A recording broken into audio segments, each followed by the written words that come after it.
espero que estéis teniendo un fin de semana maravilloso. Y ya vamos con la recta final, la clase número 4 del reto.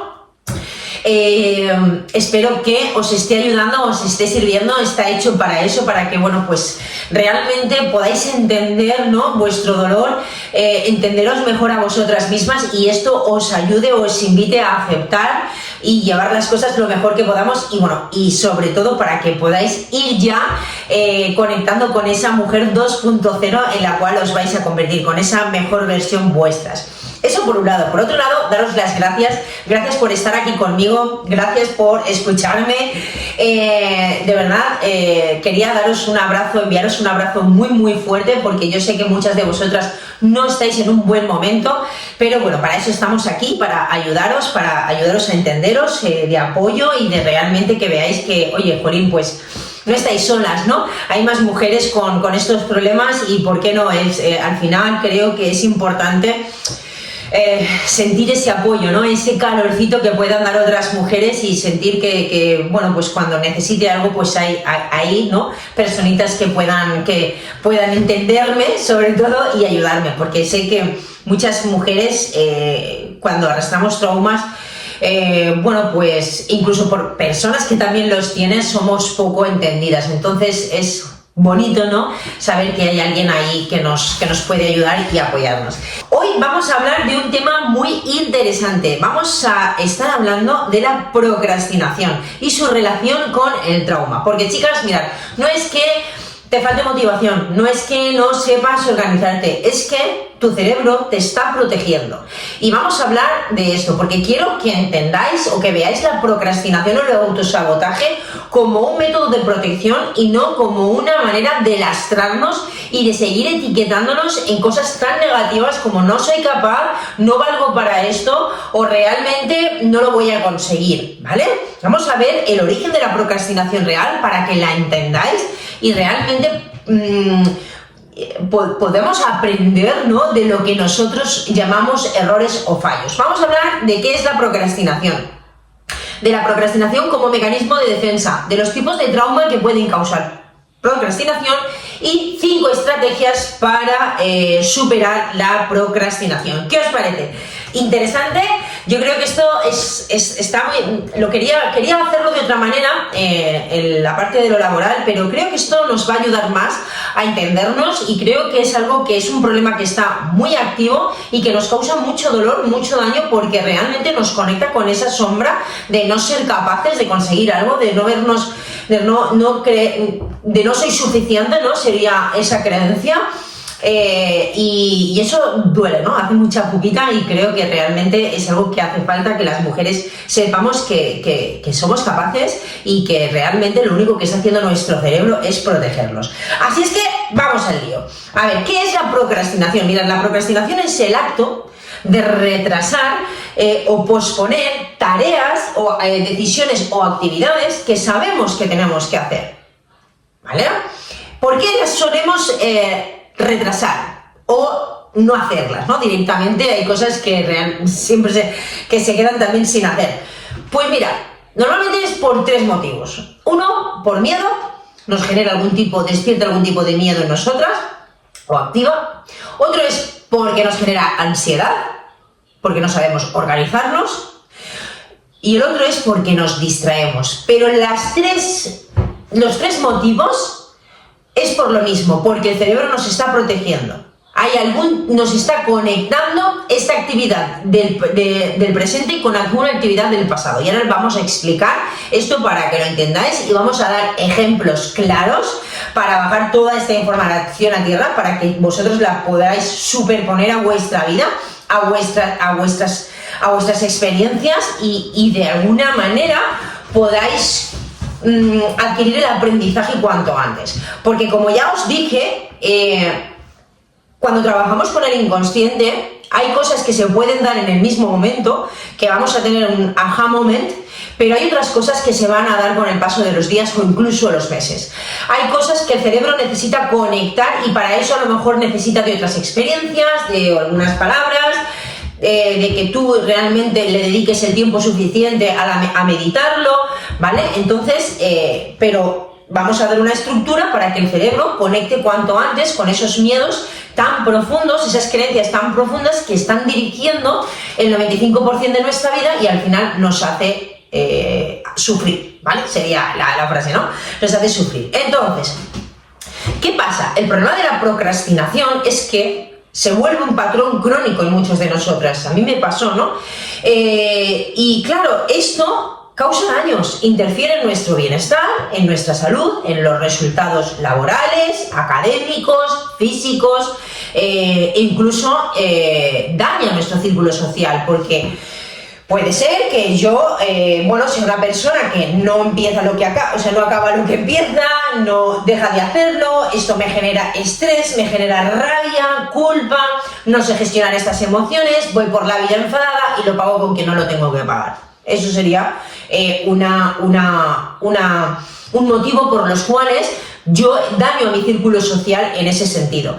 Otra que puede afectar es que al final pues no hago lo que tengo que hacer, quedo mal con mis clientes, quedo mal con mis amigos, quedo mal con mi familia y claro, esto tiene repercusiones también a nivel social, ¿no? En el ámbito que sea, ¿no? En el área que en este caso se ejerza esta procrastinación. Entonces, quiero que entiendas que no es que te falte voluntad, es que es un mecanismo de defensa porque tu cerebro no quiere sentir emociones más complejas que hay dentro de ti. Que pueden ser miedo al fracaso, puede ser algún tipo de inseguridad, puede ser pues que padezcas baja autoestima, pero esto viene de lo que hemos estado hablando todo este reto, de los traumas psicológicos que tenemos, que somos más o menos conscientes, pero están ahí. Tu cerebro sí sabe lo que ha vivido, sí sabe cómo se ha sentido. Lo que pasa es que normalmente, la mayoría de veces, el cerebro olvida lo que le hizo daño. Por eso una persona que ha tenido un accidente de coche lo olvida, porque si recordara eso, se volvería a morir del susto, ¿entendéis? O sea, es un mecanismo de protección, incluso el olvido. Nuestro cerebro siempre va a hacer lo que él cree que es mejor para nosotros, para nuestra supervivencia. Lo que pasa es que, claro, yo lo puedo interpretar así o de una manera, bueno, pues diríamos como que me está ayudando a crecer o que me está evitando que crezca, ¿verdad? Entonces vamos a verlo por ese lado, ¿no? El lado positivo de mi cerebro. Lo único que está haciendo es ayudarme. No hay ningún problema en mí. Yo soy muy capaz y soy suficiente y mi cerebro está funcionando perfectamente porque realmente es que está asociando esto a esto. Y ahora veremos a qué lo puede estar asociando, ¿vale? Pero no hay ningún problema en nosotras cuando hemos procrastinado. Ninguno. Simplemente nuestro cerebro lo está haciendo muy, muy, muy bien. Está haciendo perfectamente la función que tiene, que es protegernos para poder sobrevivir. Entonces, como digo, vamos a hablar de lo que es el mecanismo de defensa y vamos a poner unos ejemplos para que lo entendamos y lo bajemos un poquito a tierra, ¿vale? Repito, el cerebro quiere evitar que nos enfrentemos a emociones o a situaciones que él percibe como dolorosas. Esto es un mecanismo, repito, de autoprotección. Normalmente es a nivel inconsciente. Puede ser experiencias de humillación, experiencias que hayamos vivido de rechazo, de dolor, de demasiado estrés, lo que sea, nuestro cerebro está conectando con esa experiencia. Por ejemplo, vamos a poner un ejemplo que yo creo que así se entiende mucho mejor y podemos, ya os digo, asociarlo a nuestra vida. Una persona, un niño que ha sufrido abusos físicos o que incluso ha crecido en una familia que tenía unos estándares muy altos, ¿no? Se le exigía demasiado a ese niño. ¿Qué pasa? Que él ahora asocia ciertas tareas asocia ciertas tareas a ese miedo al fracaso, al no soy capaz que adquirió, ¿no?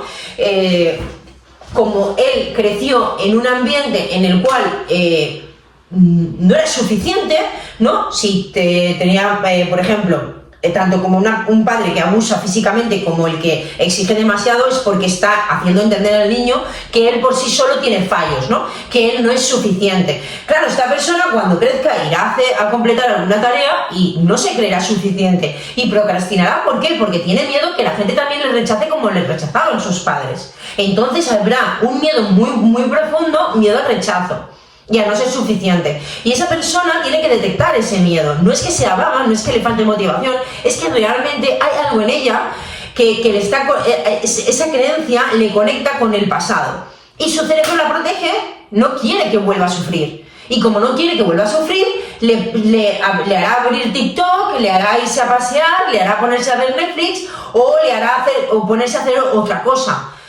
O leer un libro, a veces no es algo, a lo mejor. Yo, por ejemplo, casi toda la procrastinación ha sido estudiar cosas que me venían bien, ¿entendéis? O sea, no ha sido ver Netflix, pocas veces lo he hecho yo en ese sentido, pero también existe, ¿no?, esa procrastinación. Por ejemplo, yo en mi caso, pues ya me conocéis, ¿no?, sufrí bullying. Claro, yo tenía una herida de humillación muy grande, muy activa en mí, ¿no? Yo hasta que no estudié todo esto, yo no sabía la repercusión que esa herida había tenido en mí, que todo lo que yo hacía y pensaba y cómo me trataba a mí y al mundo era bajo esa herida. Yo no lo sabía, yo creía que yo era así y punto. Y realmente no tengo nada que ver con lo que yo creía que era. Fijaros, es que el cambio es brutal, ni seguramente con lo que me vaya a convertir, ¿vale? Cuando aún me dé permiso de hacer más cosas a mí misma, ¿no?, y me vaya atreviendo. Pero lo que quiero contaros es, cuando yo empecé con todo esto del emprendimiento y yo empecé a grabar vídeos, me tendréis que haber visto, yo no sabía hablar, me daba mucha vergüenza, y luego no te ven ni Peter, si es que no hay nadie ahí. Pero tú conectas con esos miedos. Yo no sabía que era por la herida de humillación, yo simplemente me ponía muy nerviosa, grababa 1000 cosas, luego no las subía y las volvía a borrar, bueno, un caos. Y claro, yo sabía que sí, me daba vergüenza y mucha, y me enfadaba cuando no me salía bien, tenía que ser perfecto, porque claro, yo tenía que quedar bien ante la gente. Bueno, pues liaba unas, luego pasaba un tiempo y no me atrevía a hacer nada, luego a lo mejor me atrevía a hacer algo y lo borraba. O sea, constantemente se estaba activando mi herida de humillación, pero yo no lo sabía. Yo tenía miedo de que la gente no caerle bien, que me rechazaran, que me criticaran, ¿entendéis? Mi gran miedo era ese. Yo no me quería enfrentar a la opinión pública, ¿no? O incluso a la opinión de mi círculo más cercano. Me daba mucha vergüenza, y a lo mejor pues me seguían y les quitaba, ¿entendéis?, para que no me vieran, cosas así. Las he hecho yo, y eso venía bajo la orilla de humillación. Claro, todo eso me iba generando un estrés cada vez mayor, pero yo creía que es que no sabía manejar las cosas, creía que yo me daba mucha vergüenza, y no es eso, es que mi cerebro me estaba protegiendo para que no conectara con esas personas que se rieran de mí, ¿no? Entonces, quiero que ahora vosotras vamos a ver los tipos de trauma, etcétera, pero realmente ya podéis ir viendo cómo aquello que estáis procrastinando puede estar conectándoos con alguna experiencia vuestra. En mi caso era la herida de humillación. En la vuestra, pues os conectará con otro tipo de miedos que vuestra niña haya sufrido, o de más adulta. A veces se generan traumas de más adulto, no solo de los niños, no solo cuando somos niños, ¿no? Pero normalmente esa manera de gestionar la vida se gesta ahí, ¿no? Cuando del 1 a los 7 años es cuando nuestro cerebro aprende cómo debemos de interpretar el mundo. Entonces, dicho esto, vamos a ver los tipos de trauma que generan procrastinación. Y esto es, el primero es cuando la herida que arrastramos viene de un trauma infantil o por la relación que se tiene con los padres. Es que hay papás que no lo saben, y a lo mejor hay algunos que lo hacen lo mejor que pueden con lo que saben, pero sus actitudes generan traumas en nosotros, ¿no? Puede ser porque no haya apoyo emocional suficiente, puede ser porque no te validen. Entonces, esto, ¿qué pasa? Que cuando tú llegas a la edad adulta, procrastinas. ¿Por qué? Para evitar la crítica o el castigo. Porque puede ser que hayas tenido unos padres demasiado críticos o demasiado indiferentes, pero en ambas dos tú te sientes... no quieres que te critique la gente, ¿no? Esa tarea le recuerda a tu cerebro eso que vivió, por lo tanto lo va a procrastinar.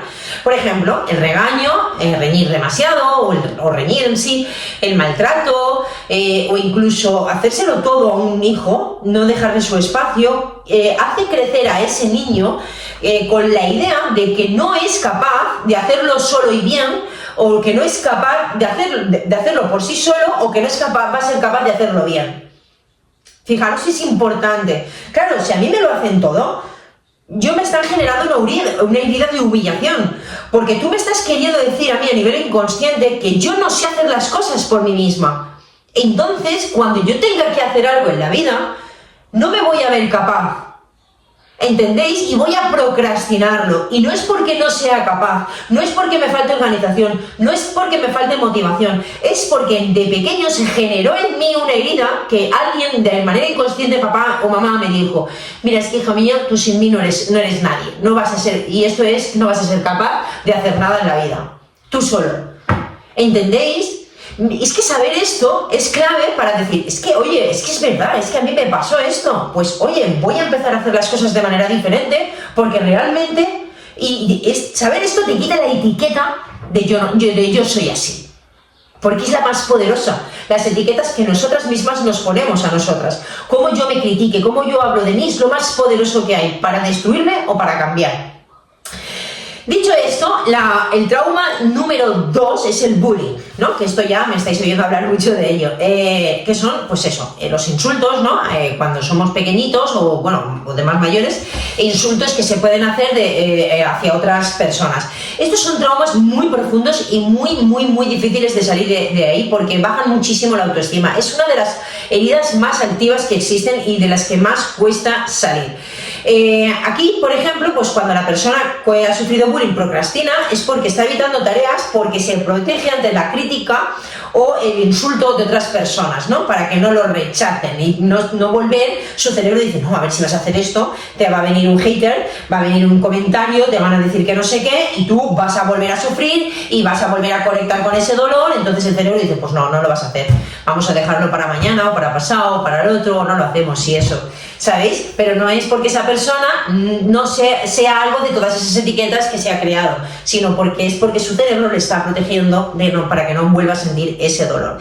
El tercero sería el abuso emocional o el psicológico. Aquí puede venir del hogar, puede venir de otro lugar, ¿no? Pero de alguna manera el niño o la niña o la persona se ha sentido abusado emocionalmente. Entonces, ¿qué pasa? Que no quieren, estas personas lo que no quieren es volverse a enfrentar a situaciones que les recuerden a eso porque les conectan con emociones de inseguridad y vulnerabilidad. Entonces, claro, para ellos la inseguridad, crear situaciones donde se sientan inseguros o puedan sentirse vulnerables no la quieren volver a repetir.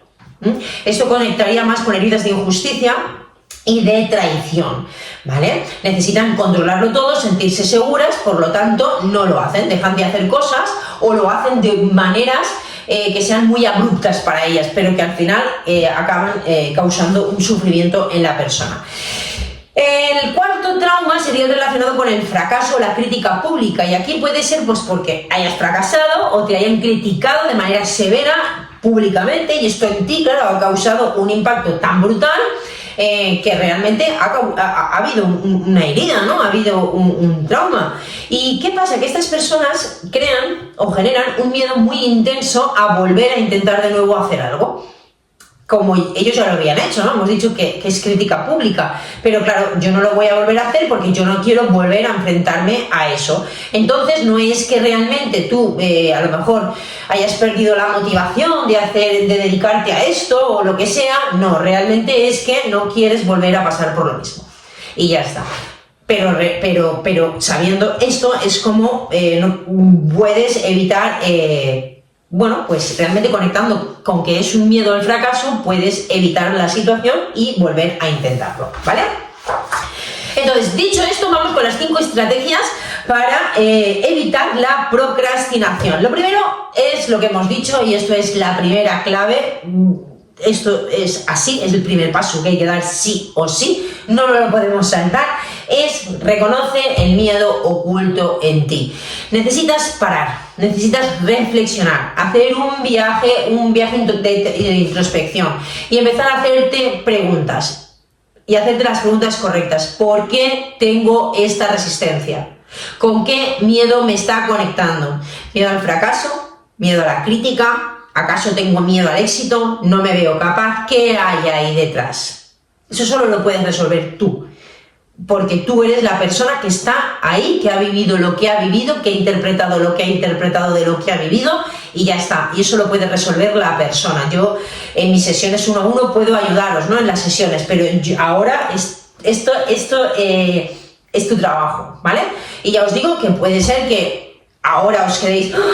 Esto, pues no sé, esto me está dejando un poco desconcertada. A ver, Pero realmente, con los días, con las horas, con los meses, tú vas a ir de verdad despertando, despertando esa consciencia inconsciente y aumentando tu nivel de consciencia en este tema, y verás cómo sale.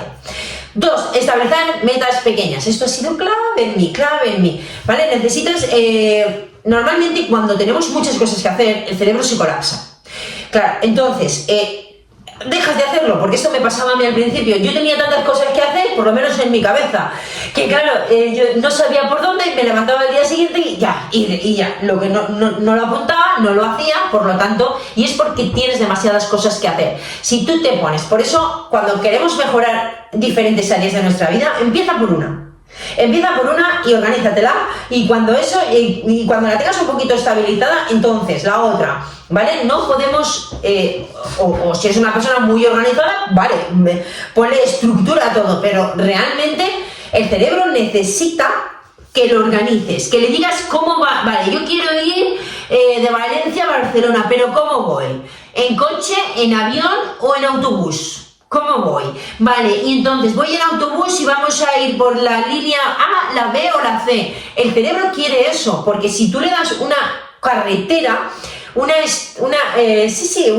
mapa de ruta, el cerebro va a saber hacerlo. Si no, el cerebro va a colapsar. Tiene demasiada información, y como tiene demasiadas rutas posibles, no va a hacer ninguna, porque tiene muchas posibles de cómo hacer las cosas, ¿vale? Y esto es importante, y a veces creemos que no somos capaces, y simplemente es que le falta que le digas, que le pongas a tu GPS por dónde tiene que ir el lunes, el martes, el miércoles, ¿vale? Y ahora hablaremos de un poquito más profundo de cómo hacer esto, pero recuerda, divide el trabajo en tareas pequeñas y manejables, ¿vale? ¿Qué pasa? Que cuando yo hago esto, genero confianza en mí, porque si yo, por ejemplo, tengo muchas cosas que hacer y no le doy organización a mi cerebro y al final acabo procrastinando, esto baja mi autoestima, porque yo me había propuesto hacer algo que al final no he hecho, y entonces sigue aumentando mi sentimiento de no soy capaz, yo no valgo para esto, pero realmente es porque no he hecho lo que tenía que hacer para organizarme, no porque no sea capaz. Pero esto deteriora mucho la autoestima de la persona, querer ir al gimnasio y no ir, querer leer un libro y no leerlo, querer hacer esto y no hacerlo. Esto es lo que más deteriora la autoestima, querer hacer cosas y no hacerlas, ¿vale? 3. Comprende tus tiempos. Esto ya lo hablamos ayer, creo que fue. De verdad, la crítica más poderosa es la nuestra, la interna, la que nosotros nos hacemos sobre nosotras mismas. Esto es lo que más baja nuestra autoestima. Entonces necesitas comprender que tú tienes tus tiempos para todo. No vas a poder salir del pozo en el que estás de hoy para mañana. Necesitas tiempo, necesitas entenderte, necesitas aceptarte, necesitas tener más comprensión hacia ti, y no pasa nada. Ya os dije que la sanación no es algo lineal, no es algo que yo voy y ya mañana estoy mejor o me queda una semana. No, vas a ir y venir, vas a ir y venir, vas a ir y venir, y así es como al final llegas arriba, pero vas a ir cayendo a veces y no pasa nada. Pero necesitas comprender esto para dejar de sentirte más culpable y volver, en vez de ir al 1, volver al -10, ¿no? No, vale, pues estoy en el -1 otra vez, no pasa nada. Vale, muy bien, pues voy a intentar subir otra vez 3 escalones, y así es la manera, ¿vale? Pero para eso necesitamos aceptarnos a nosotras mismas y aceptar nuestros errores. Sobre todo es súper importante no identificarte tanto con el error, que lo identifiques, o sea, que lo hagas del error tu valor. Tú no eres tus errores. Los errores están para aprender y para que realmente vienen a ayudarnos. El error, esto me ha costado también mucho aprenderlo, y aún me duele, pero cada vez te vas haciendo más fuerte, cada fracaso te hace más fuerte y te hace, la verdad es que te curte, ¿no? ¿Y qué quieres que te diga? Al final, una persona que ha fracasado 1000 veces tiene mucho más conocimiento que una persona que no ha fracasado nunca, porque realmente esa persona tiene un bagaje y una fuerza a nivel interno que no la va a tener nunca la otra persona, ¿entendéis? Entonces, al final los errores, si tienes que asociarlo con el valor, que sea para positivo y no para negativo, ¿vale?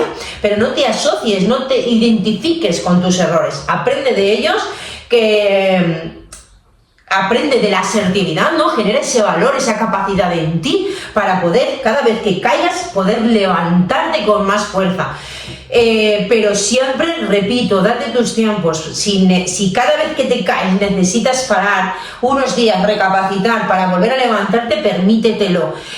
Las personas que hemos vivido traumas no hay que regodearse, ¿no?, en la herida, pero sí que es verdad que necesitamos tener un poquito de paciencia a veces con nosotras y no exigirnos tanto, ¿no?, en descansos, en tiempos, en cosas de la vida cotidiana, porque ese es otro de los problemas que arrastramos, que no nos tenemos paciencia nosotras mismas y, jolín, hemos vivido mucho y estamos ahí. Entonces la historia es, oye, estás aquí, es porque estás intentando cambiar tu vida, ole por ti, de verdad, o sea, valóratelo y realmente valora lo que estás haciendo por ti, porque nadie lo puede hacer por ti lo que tú estás haciendo. Entonces, ole, porque hay personas que se quedan estancadas en su vida, no salen de las drogas, no salen de donde están, porque realmente no quieren o no se ven capaces, pero tú no, tú estás aquí es porque tú sabes que hay algo en ti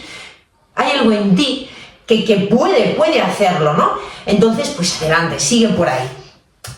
4. También nos ayuda mucho el aprender a gestionar el estrés, y para esto necesitamos ayuda. Técnicas como el mindfulness, la meditación, por ejemplo, meditaciones pasivas, la de escuchar música y ya está, o simplemente la contemplación, meditaciones activas como puede ser el escribir, pintar, dibujar, ¿vale? Cada una pues lo que le conecte, e incluso las meditaciones corporales. De esto hablaremos mañana, pero yo a mí de las meditaciones que más me han ayudado para aliviar todo el impacto que había tenido el estrés en mi cuerpo, que ya hablaremos mañana de dolores físicos, no solo, ayer hablamos de problemas digestivos, pero es que también hay un impacto en el cuerpo, en el sistema osteomuscular, las contracturas, las tensiones. Bueno, pues de esto hablaremos mañana, ¿no?, cómo solucionarlo. Y a mí una de las cosas que más me han ayudado ha sido las meditaciones corporales.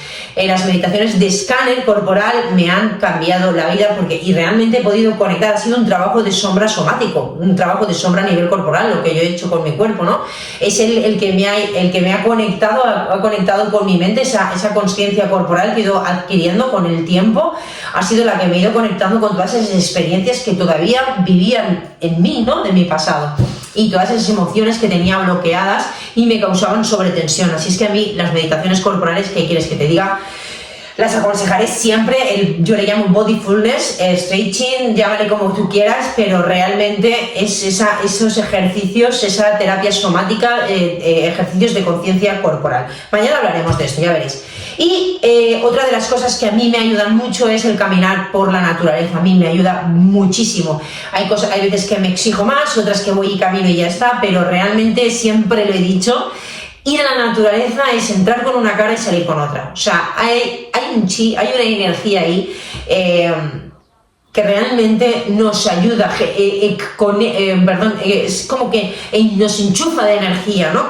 Conectamos y activamos nuestro cuerpo energético, lo limpia, restablece los chakras, y la verdad es que se nota. Yo entro con una cara y salgo con otra, de verdad, o sea, es maravilloso, conecta con la naturaleza. Y la 5... antes de nada, todas estas actividades os las aconsejo porque sé que disminuyen la ansiedad, y cuando yo tengo menos ansiedad, mi cerebro tiene más calma para poder gestionar lo que tenga que gestionar, ¿vale? Es en ese sentido. Y 5, establece rutinas y estructura. Esto es lo que he dicho antes, es clave, ¿no? O sea, necesitamos darle una ruta una guía al cerebro, ¿no? Por dónde tiene que ir mañana, pasado y al otro. Es lo mejor que puedes hacer por ti, crear como horarios regulares, una consistencia. No hace falta que sea perfecto, simplemente hace falta que lo hagas. Esto sinceramente sí que es verdad que nos hace conservar la energía, porque realmente cuando el cerebro tiene cosas que hacer, ¿verdad?, y os ha pasado, ¿no?, y no tienes una estructura, al final en una hora estás cansado, porque realmente tu cerebro está constantemente gastando energía, gastando glucosa, ¿no?, pues para organizar lo inorganizable, se diría así. Entonces, ¿vale?, es importante crear horarios regulares, consistencia, para poder organizarnos, y no hace falta que sea perfecto, simplemente con que lo hagas, hazlo poquito a poco, créate tareas, no te metas mucha cantidad en los días. Yo mis errores ha sido ese, querer hacer demasiado en los días. ¿Y qué pasa? Que claro, yo no llegaba, me ponía tantas cosas a hacer en el día que no llegaba a hacerlas. Como no llegaba a hacerlas, me sentía incapaz, de hacerlo, esto bajaba mi autoestima y acababa otra vez procrastinando porque no me veía capaz.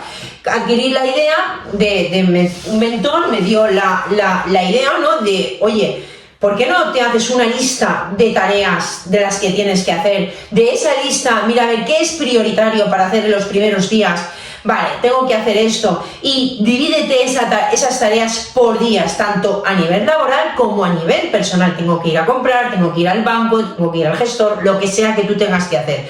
Entonces, o reunión con el core, no lo sé. Tú organízatelo y no te pongas muchas cosas en el día, ponte poco, porque así lo acabarás seguro y esto te va a generar confianza, vas a decir, ah, pues sí que puedo, he acabado, bien, y te pones ahí, un puedo, ¿no? Un yo puedo, y el martes también, y poco a poco vamos poniéndonos más tareas, si es que la vida lo requiere, pero realmente no saturarnos porque... Es que a veces creemos que podemos con todo, o que somos, no sé, que el día tiene 1000 horas y hay que dormir, hay que comer, hay que descansar, hay que hacer deporte. Entonces, claro, pues organizar esto y poquito a poco nos ayuda a cada vez generar una mejor autoestima, porque tú te vas viendo capaz cada día porque has llegado, tienes los checks hechos de todo aquello que tienes que hacer. Así es que este es uno de los frenos que tiene el emprendimiento. Estos son unos frenos que nos generan nuestros traumas o las heridas de la infancia a la hora de emprender. La procrastinación. Espero que hayas entendido un poquito la función que tiene a nivel de protección la procrastinación, que apliques estas estrategias para vencerla y que realmente esto te ayude y te sirva. Nos vemos mañana, chicas. Muchísimas gracias de verdad por escucharme, os lo repito de nuevo, y que nada, que tengáis un maravilloso domingo y os envío un abrazo muy fuerte.